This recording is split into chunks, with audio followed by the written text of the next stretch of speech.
Here we have a 1963 Monarch 20 by 102 inch swing lathe. Hardened ways. Real heavy Morse taper number 4 tailstock with a very heavy barrel. Taper attachment. Aloris CA tool posts and holders. Steady rest. Adjust-Tru 3-jaw chuck, probably a Buck, but the tag is missing.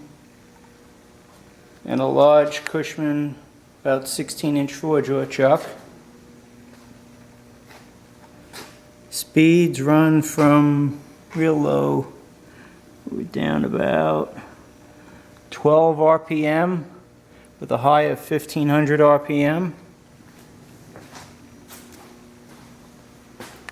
The machine came out of a Fortune 500 company. The ways are real nice. The screws are tight. There's no scoring or any wear you can feel on the ways.